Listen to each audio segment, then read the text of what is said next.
하나님의 말씀은 마태복음 4장 19절입니다.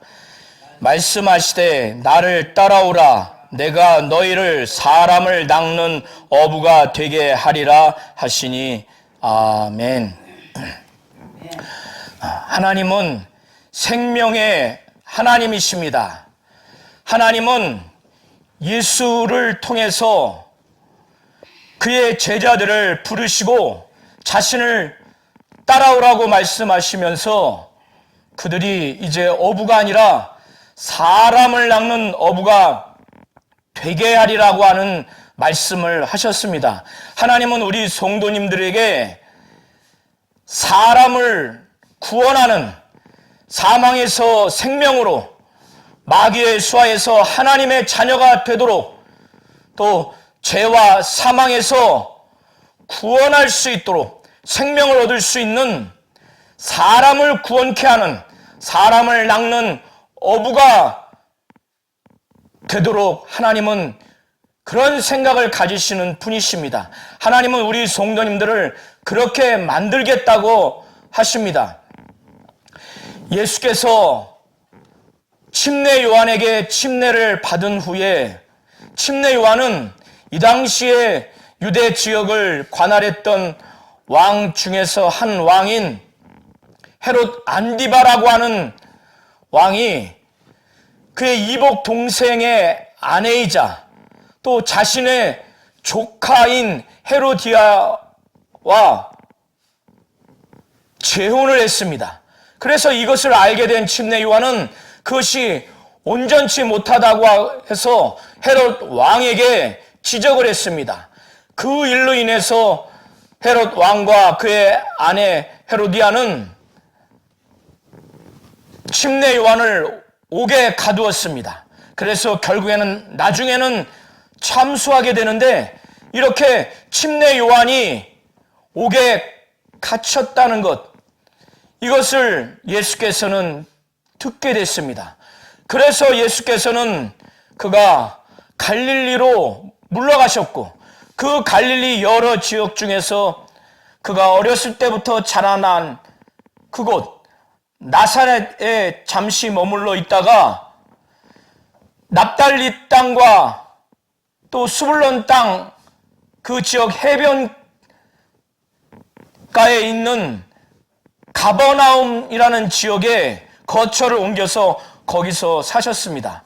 이렇게 예수께서 침례 요한이 잡힌 후에 갈릴리 안에서 나사렛에서 잠시 있다가 가버나움 지역에 살게 된 이 부분은 예수께서 친히 이사야 선지자를 통해서 예수가 어느 지역에 머물러 살면서 흑암 아래에 있는 그 백성들에게 큰 빛의 역할, 그리고 사망의 땅과 그늘에 앉아있는 영적으로 사망에 이를 수밖에 없는, 저주에 이를 수밖에 없는 사람들에게 구원의 빛을 비추는 그런 자신의 역할과 그런 예수께서 그 지역에 머물러 산 것이 이사야 선지자가 이사야서 9장 1절과 2절을 통해서 예언한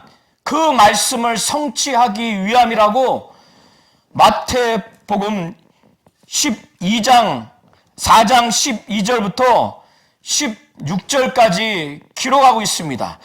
그래서 14절부터 16절은 예수께서 갈릴리로 물러가시고 또 나사렛에서 잠시 머물다가 가버나움 지역에 산 것에 대해서 이것은 이사야 선지자가 이사야서 9장 1절부터 2절을 통해서 예언한 말씀을 이루게 하기 위한 것이라고 기록하고 있습니다. 그래서 기록된 내용은 스불론 땅과 납달리 땅과 요단강 저편 해변 길과 이방의 갈릴리여 흑암에 앉은 백성이 큰 빛을 보았고 사망의 땅과 그늘에 앉은 자들에게 빛이 빛이었도다 하였느니라.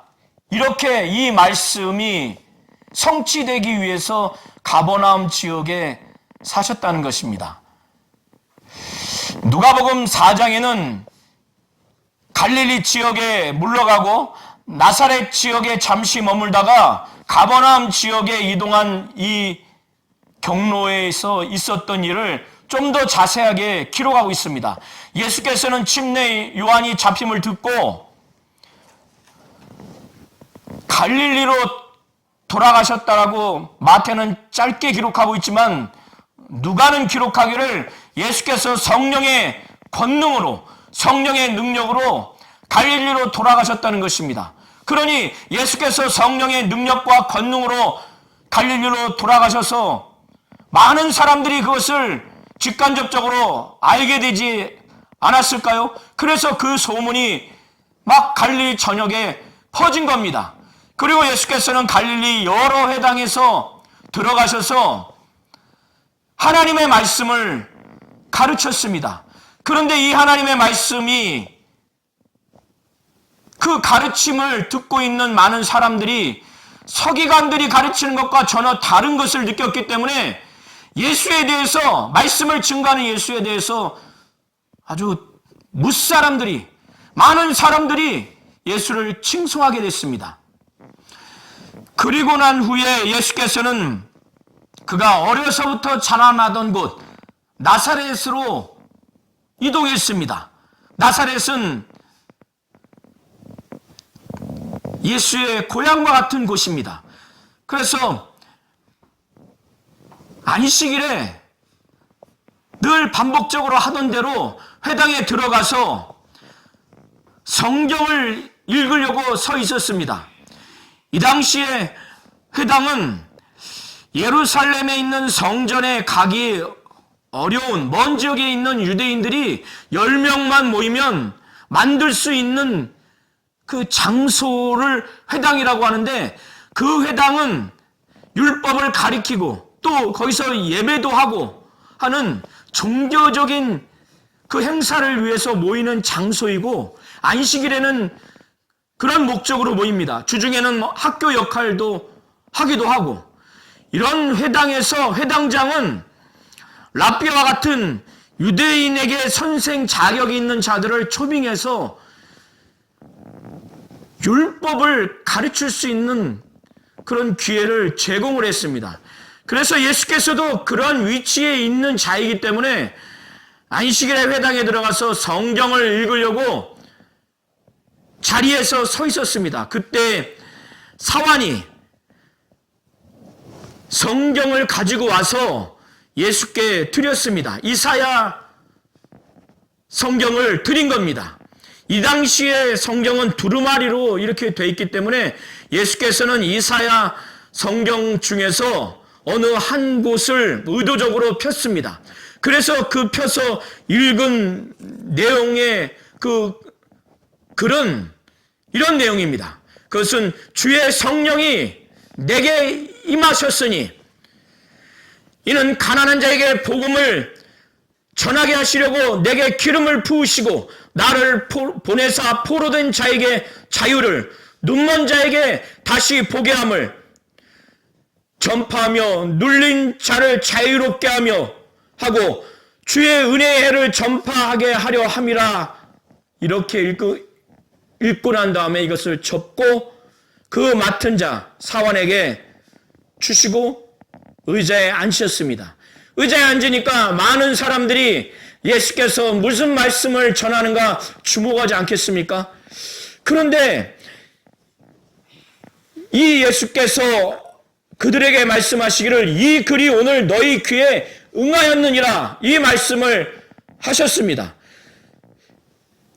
예수의 이 말씀을 들은 자들이 이 예수의 말씀에 큰 감동을 받은 거예요. 그래서 그 예수에 대해서 호의적으로 예수에 대해서 증거하는 말을 합니다. 그리고 그의 은혜로운 말을 이들이 듣고 나서 아주 놀랍니다. 그들이 평소에 생각하던 그런 예수가 아니었던 거예요. 그 말씀을 들으니 너무 은혜로운 거예요. 그런데 목수의 아들, 요셉의 아들이라고 하는 것을 벗어나지 못합니다. 놀라면서도 그의 출신에 대해서 그들은 생각하고 그에 대해서, 예수에 대해서 더 이상 진전을 하지 못합니다.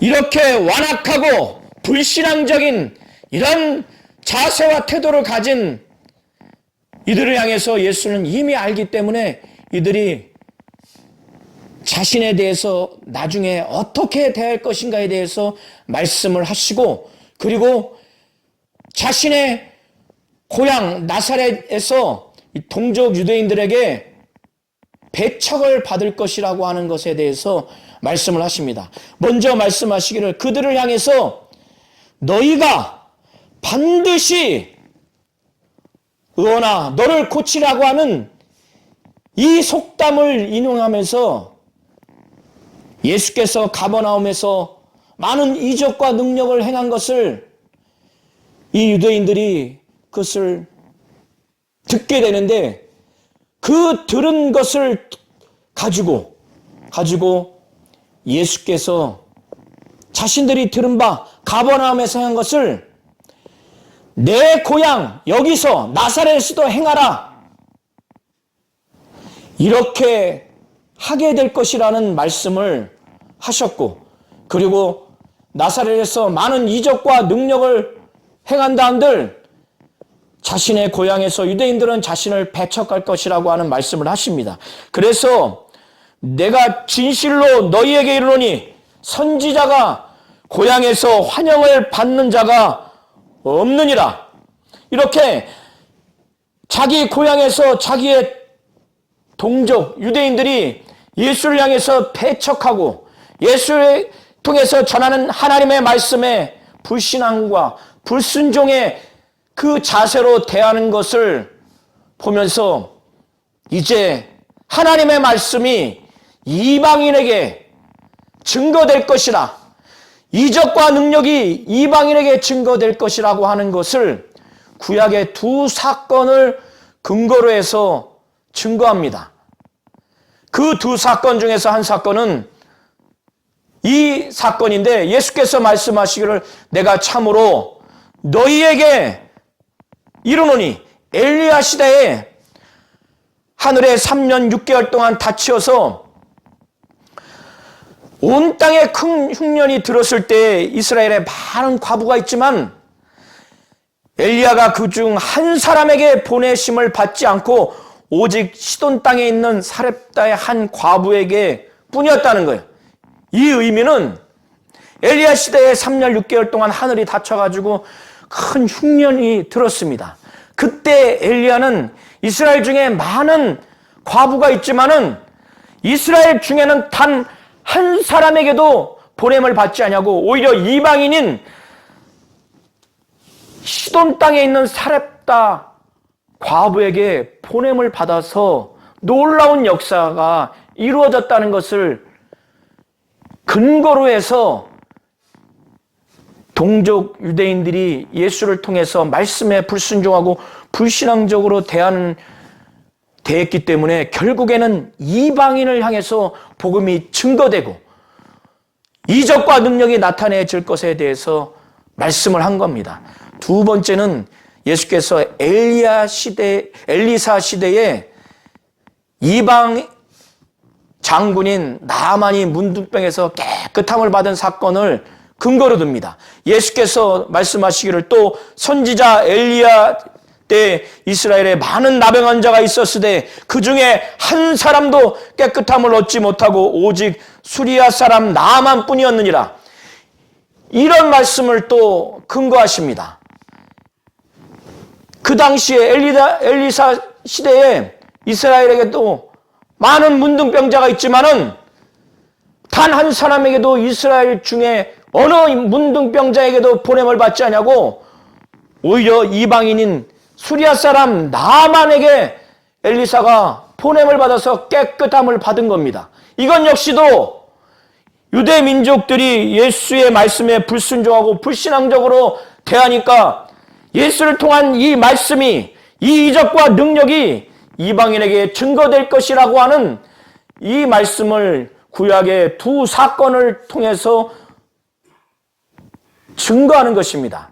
이것을 전에 들은 그 회당 안에 있는 사람들이 예수의 이 말씀을 알아듣겠어요? 못 알아듣겠어요? 당연히 알아듣죠. 그러니까 회당에 있는 자들이 이것을 듣고 아주 크게 분노가 일어났습니다. 그래서 예수를 죽여야 되겠다. 그래서 이 예수를 동네 밖으로 쫓아내서 그 동네가 건설된 산 낭떠러지까지 데리고 갑니다. 거기서 떨어뜨려서 죽이려고. 야, 어떻게 이런 일이 일어납니까? 그의 설교를 듣고 너무나 은혜로워서 예수에 대해서 좋은 말로 증거하기까지 한 이 사람들이 결국에는 예수의 이 말씀을 듣고 나서 죽이려고 하기까지, 실제 낭떠러지까지 보냅니다. 이 사건이 나사렛 그 고향 땅에서 일어났던 사건입니다. 마태는 잠시 머물러 있던 나사렛에서 구체적인 일을 기록하고 있지 않지만 누가는 이렇게 구체적으로 기록하고 있습니다. 그런 다음에 마태는 예수께서 나사렛 지역을 떠나서 가버나움 지역으로 갔다고 기록하고 있는데, 누가는 또 갈릴리 가버나움 지역에서 어떤 일이 일어났는가에 대해서 기록을 하고 있습니다. 그 내용은 갈릴리 가버나움 동네에 내려가셔서 안식일에 가르치셨습니다. 회당 안에서 가르쳤는데 예수께서 그 말씀을 증거했을 때 그 말씀의 권세와 그 능력이 얼마나 대단하기에 이 회당 안에 있는 사람들이 정말 놀랬습니다. 너무나 큰 영감을 느꼈던 것입니다. 영역을 느꼈던 것입니다. 그 설교의 말씀을 들었을 때 정말 큰 은혜를 받은 것입니다.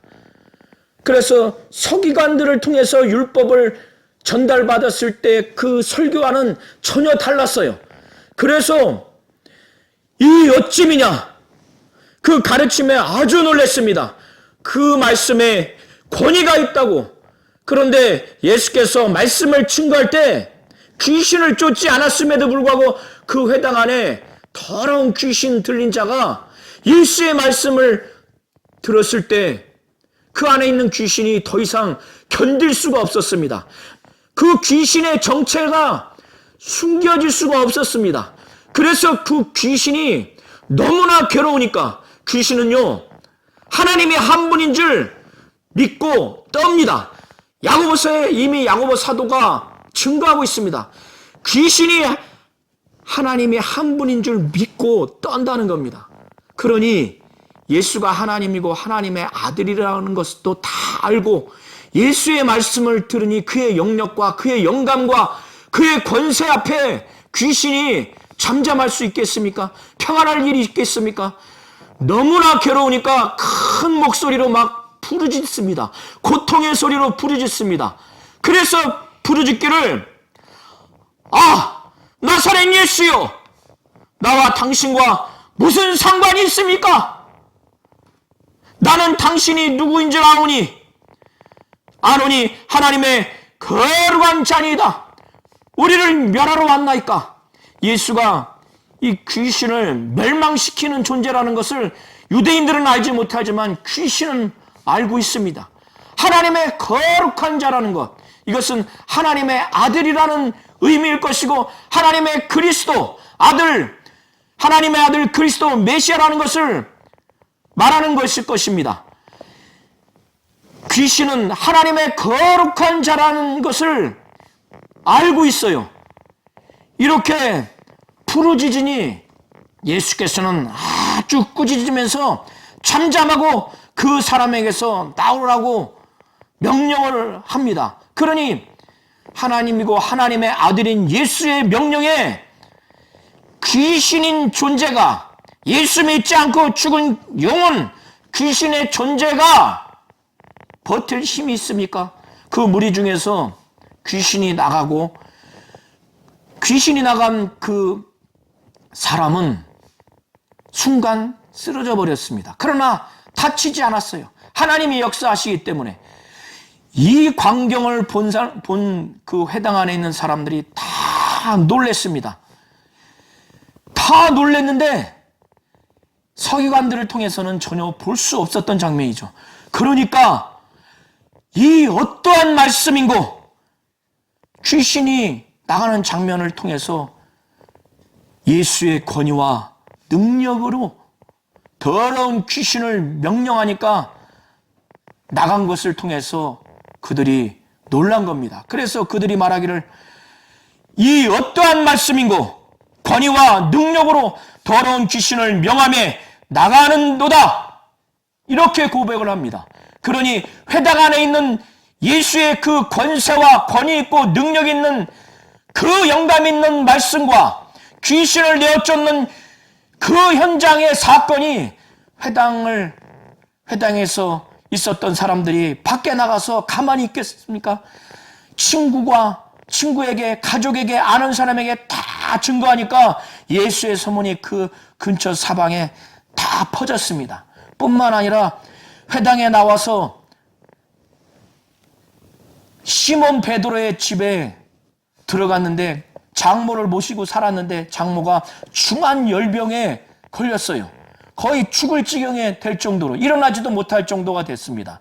그래서 같이 갔던 사람들이 예수께 이 여인을 낫게 해달라고 간구했을 때 예수께서 가까이 가셔서 장모의 열병을 막 꾸짖었습니다. 꾸짖게 되니까 그 열병이 떠납니다. 순식간에. 그래서 그 장모가 너무나 감사해서 예수와 예수를 따르는 자들을 섬기고자 그렇게 했습니다. 그런 다음에 이 소문이 나니까 가버나움 지역에 아주 해가 져서 저녁 무렵에 이 소문을 들으니 회당 안에서 예수의 말씀이 대단하다, 권세와 권능과 능력이 있다, 영감이 있다, 그리고 귀신을 명령하니까 막 나가더라. 그리고 시몬 베드로의 장모가 중한 열병에 있어서 시름시름 앓았는데 유대 어떤 종교 지도자들도 고칠 수 있는 능력이 없었는데 예수께서 단번에 그 열병을 꾸짖으니까 순간에 나아서 이 소문이 삽시간에 퍼지니까 온갖 병에 걸린 자들을 예수께 데려옵니다. 당연하지 않겠어요? 그 가운데는 중풍병자도 있을 것이고, 그 가운데는 간질하는 사람도 있을 것이고, 그 가운데는 여러 그 질병으로 인해서 고통을 당하면서 시름시름 앓는 많은 자들을 데리고 왔을 것입니다. 왜? 그 소문을 들으니 예수의 말씀을 듣고 은혜 받고 또 귀신을 내어쫓으니 다 고침을 받는다고 하니까 안 데리고 올 수밖에 없죠. 당연히 예수께 가면은 다 낫는다, 이런 생각을 당연히 하고 기대를 갖고 온 겁니다. 와서 예수께서 일일이 손을 다 얹었어요. 안수를 한 겁니다. 다 고쳤어요. 다 고쳤는데 가만히 자세히 보니까 여러 사람에게서 귀신이 나가고 막 소리 지르는 거예요. 그 소리 지르는 내용이 뭐냐면 예수를 향해서 당신은 하나님의 아들이니다. 유대인들도 믿지 않았던 예수의 신분을 귀신은 고백할 수밖에 없었던 겁니다. 그러니까 예수께서는 아직 예수 자신의 정체성을 예수 스스로도 지금 드러낼 때가 아니기 때문에 귀신을 아주 나무라면서 꾸짖으면서 비록 하나님의 아들이라고 하는 것이 사실이지만 그것을 말하지 못하도록 그들이 말함을 허락하지 않습니다. 왜냐하면 예수 자신을 그리스도인 줄 그들이 알기 때문에 그렇다는 거예요. 그런 다음에 저녁이 지나서 날이 밝으니까 어떻습니까? 전날 저녁에 그 많은 귀신들을 내어쫓아서 많은 사람들의 병을 고친 사건이 밤사이에 또 소문이 나지 않았겠어요?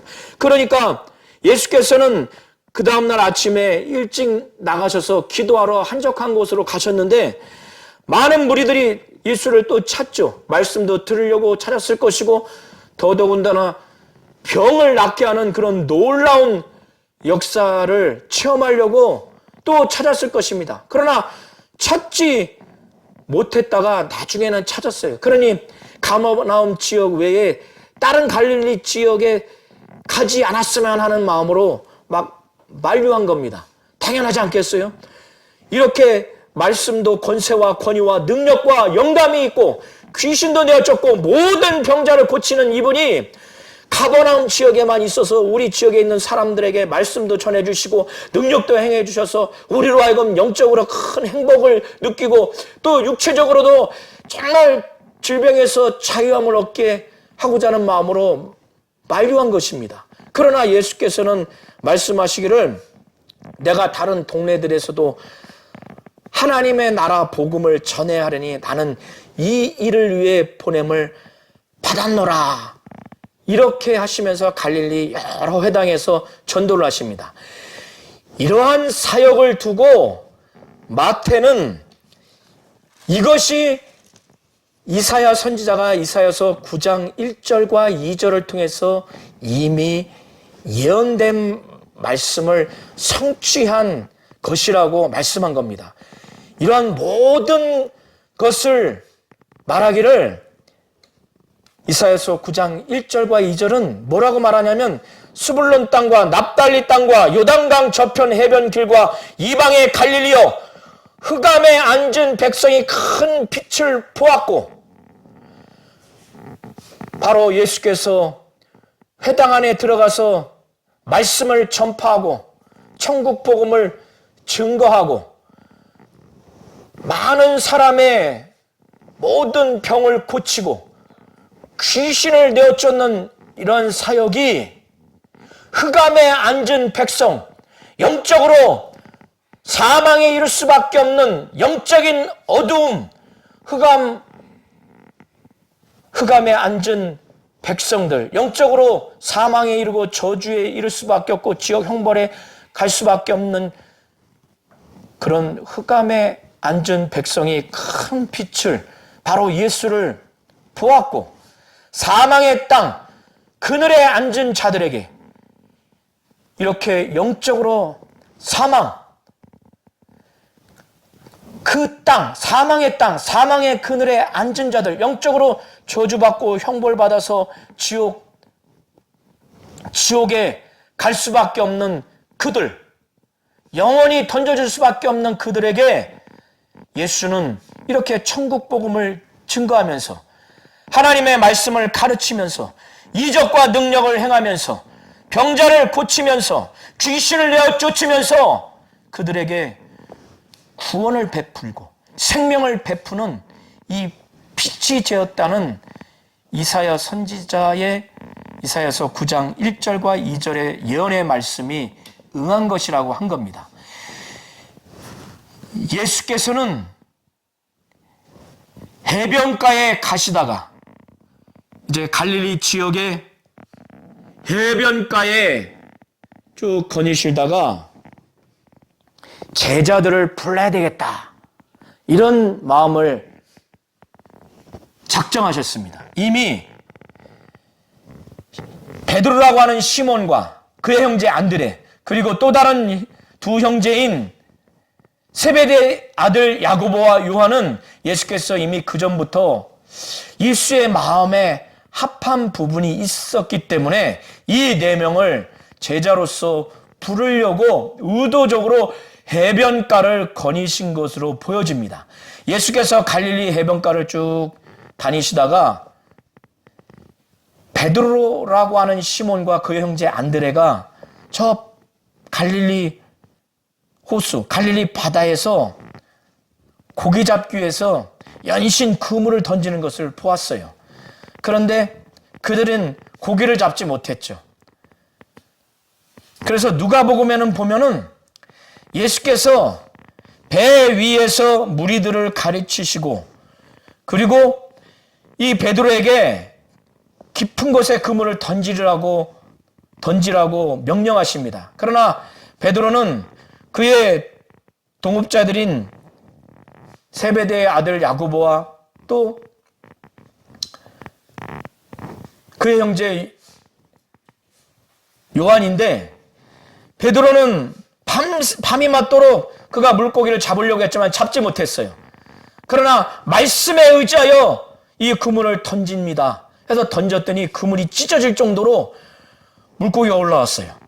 그래서 다른 사람들에게 도움을 청해서 물고기를 아주 끄집어 올렸습니다.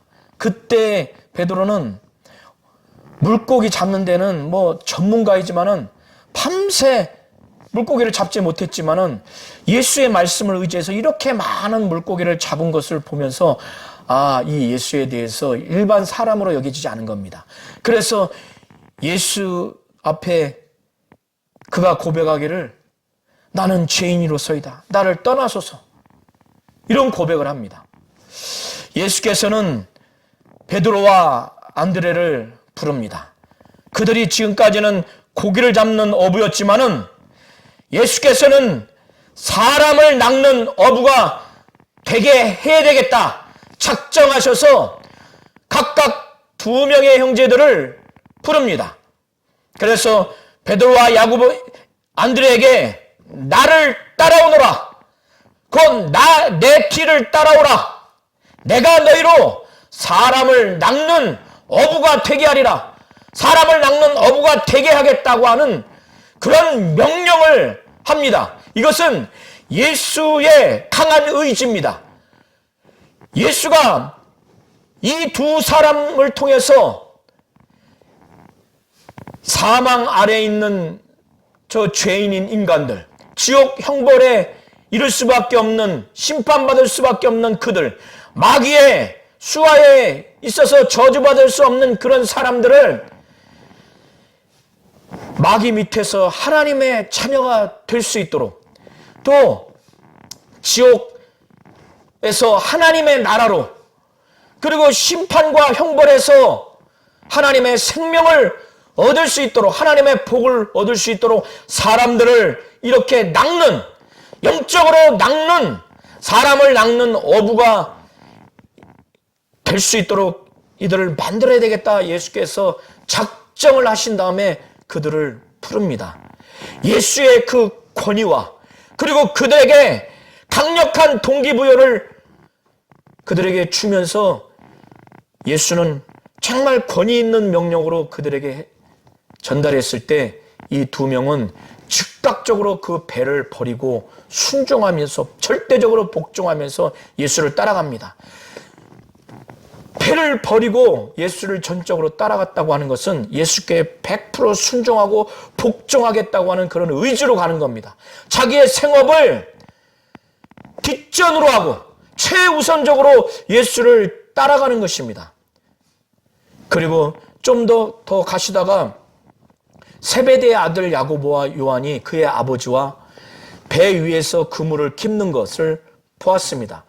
그물을 깁는다는 것은 그물질을 많이 하다 보면 찢어지면 거기서 엮기도 해야 되고 고쳐야 되지 않습니까? 수선하는 겁니다. 그 장면을 보시면서 이 2 제자도 동일하게 부릅니다. 그때 이 2 제자들도 앞선 2 제자와 같이 절대적으로 순종하고 복종해서 배와 아버지를 버려두고 뒤로 하고 예수를 쫓아갑니다. 그런 다음에 이 제자들에게 사람을 낚는 어부가 되게 하리라고 작정을 하셔서 이 4명을 불렀고, 이 4명은 예수의 뒤를 따라가서 무엇을 보고 무엇을 들었는가를 잘 보시기 바랍니다. 예수의 말씀을 잘 듣고 예수의 행하신 것을 잘 보고 그대로 따라서 나도 그렇게 말씀을 증거하고 나도 그렇게 행해야 되겠다라고 그것을 배우고 그것을 작정하고 거기에 큰 은혜를 받고 큰 감동을, 작정을 예수는 하기를 바랬을 것이고, 그들은 그것을 보고 감동을 받고 은혜 받고 작정해서 나도 예수와 같이 말씀을 증거하는 자, 나도 예수와 같이 행하는 자가 되어야 되겠다고 하는 큰 감동과 작정을 했을 것입니다. 이런 예수의 말씀과 이런 예수의 행하심이 어떤 것인가에 대해서는 마태복음 4장 23절 이하에 기록되어 있습니다. 예수께서 온 갈릴리에 두루 다니시면서 회당에서 구약 성경 말씀을 토대로 해서 말씀을 가르치셨습니다. 그리고 천국 복음을 전파하셨습니다. 하나님 나라의 복음을 전파하셨다는 겁니다. 하나님의 나라에 대해서 예수만큼 아는 자가 누가 있습니까? 창세전에 아버지와 함께 거하셨던 그 영계, 만물이 창조되기 전에 하나님의 나라, 하늘나라, 그 나라를 실감나게 경험적으로 또 공간적으로 또 통치적으로 그것을 전하며 느끼게 할 수 있는 자가 누구입니까? 바로 예수입니다. 그래서 천국 복음, 하나님의 나라의 복음, 하나님의 복음을 예수는 전파한 것입니다. 그리고 구약 성경을 누가 가장 잘 압니까?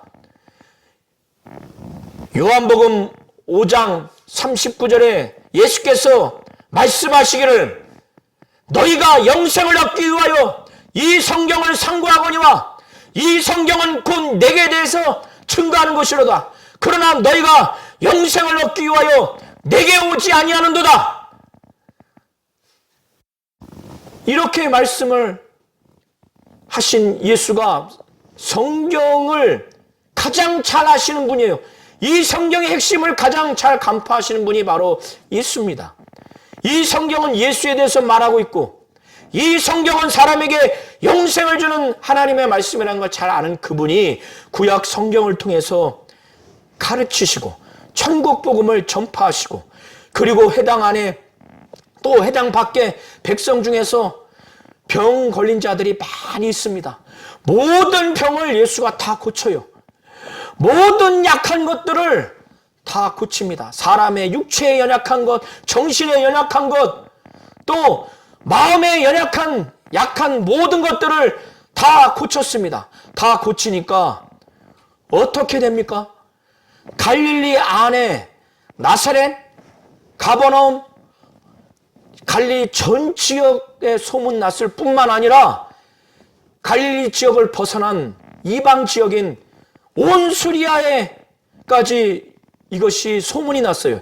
예수께서 구약을 통해서 하나님의 말씀을 가르치는 것이 대단하다. 하나님의 나라, 하늘나라, 하나님 나라를 이토록 실감나게 가르치는 자가 없었다라고 하는 여러 가지 예수께서 말씀의 권위와 능력과 권능 이런 것에 대한 엄청난 영향을 받았고 모든 병을 고치고 막 귀신도 쫓고 모든 약한 것을 다 고치는 것이 소문이 안 났겠어요? 그러니까 이방 지역까지 막 퍼져버렸습니다. 그러니 그들이 들은 소문대로 야, 우리 집에 있는 이 병자, 내 친구 질병에 걸렸는데 내 친구 데리고 오고 내가 아는 사람 다 데리고 오지 않겠어요? 그래서 모든 앓는 자를 데리고 왔습니다. 그것은 병에 걸려서 모든 병에 걸려서 고통당하는 자, 바로 정말 이렇게 앓는 자, 모든 앓는 자를 다 데리고 왔습니다. 귀신 들린 자도 데리고 오고 중풍병자도 데리고 오고 간질하는 자도 다 데리고 왔습니다. 그런데 예수께서 그 중에 단 한 사람도 고치지 못한 자가 없었어요. 전부 다 그들을 다 고쳤습니다. 고치니까 그 다음엔 어떻게 돼요? 예수께서 말씀도 영감 있고 영력 있고 그의 권세와 능력을 느꼈어요. 서기관에게는 느낄 수 없는 말씀의 권세와 권위와 능력과 영감과 영력을 느꼈습니다. 구약 성경을 통해서 말씀을 가르치는데 서기관들과 달라요. 하나님의 나라, 하늘나라, 천국 복음을 말하는데 너무나 실감나게 하나님의 나라에 가고 싶은 강한 동기와 그 갈망을 느끼게 해주고 하나님의 나라의 통치를 정말 사모하도록 그렇게 만드는 천국 복음을 전파하고 모든 앓는 자, 모든 질병을 걸린 자를 다 깨끗하게 낫게 해요. 정서적으로, 마음적으로, 육체적으로 약한 자들 다 고치고 그리고 귀신 들린 자 일일이 손을 얹었는데 귀신이 막 즉시로 막 나갑니다. 말씀을 증거했을 뿐인데 귀신이 막 드러나고 막 꾸꾸라져요. 그리고 중풍병자가 깨끗함을 얻습니다. 간질하는 자도 막 깨끗함을 얻어요. 그러니 이 소문이 전 막 어마어마한 지역에 소문이 났습니다. 갈릴리, 데가볼리 10개 도시로 구성된 연합 지역인 데가볼리에도 막 소문이 나고, 예루살렘, 유대와 요단강 건너편에서 막 소문이 나서 수많은 무리가 예수를 막 따라가게 된 거예요. 왜 예수를 따라가게 됐느냐? 예수의 이 말씀이 권세와 권위와 능력과 영광과 영역이 대단해요. 구약을 통해서 말씀을 가르치는 게 대단하고, 하나님의 나라, 하늘나라, 그것과 관련된 복음, 하나님의 그 나라의 그 복음, 이 복음을 전달하는 데는 정말 실감나게 하나님의 나라를 사모하게 만들고, 하나님의 통치하는 하나님의 나라를 막 느끼게 하고, 정말 그것을 갈망하게 만드는 이 말씀의 대단함 때문에, 그리고 모든 질병과 모든 연약함을 낫게 하고 귀신을 내어쫓는 그런 것들 때문에 예수를 막 따라가게 된 겁니다. 예수께서는 이 네 제자에게 이것을 들려주고 이것을 보여준 겁니다. 각본 없는 드라마처럼 이 현장에 4명의 제자가 가장 예수와 함께 중앙에 있었던 거예요. 예수께서 나를 따라오라, 내 길을 따르라, 사람을 낚는 어부가 되게 하리라. 이 4명의 제자들에게 사람을 낚는 어부가 되게 하겠다고 한 후에 그들에게 들려주게 하신 말씀, 그들에게 보게 하여 준 이적과 능력이 바로 이것인 것입니다. 이것을 제외하고 이것을 축소해서는 하나님이 진정으로 원하는, 예수가 작정하신 사람을 낚는 어부의 모습은 온전한 모습이 아닌 겁니다. 바로 예수가 전하신 그 말씀의 사역과 같이, 예수가 행하신 이적과 능력의 사역과 같은 사망의 그 땅과 그늘에 있는 자들에게, 흑암에 앉은 백성에게 큰 빛을 보여주신 예수, 그 빛을 비추게 하신 예수의 말씀 사역과 이적 사역과 능력 사역이 바로 이것인 것입니다. 이것을 보게 하고 듣게 하고, 그래서 이 제자들도 동일하게 행함으로 인해서 사람을 낚는 어부가 되게 하려고 하신 것입니다. 하나님은 우리 성도님들도 이와 같은 사람을 낚는 어부가 되기를 바라고, 그러한 의지로서 우리를 사람을 낚는 어부가 되도록 만드시는 분이 바로 하나님이시고 바로 주 예수라는 것을 분명히 아시기를 예수의 이름으로 축원합니다.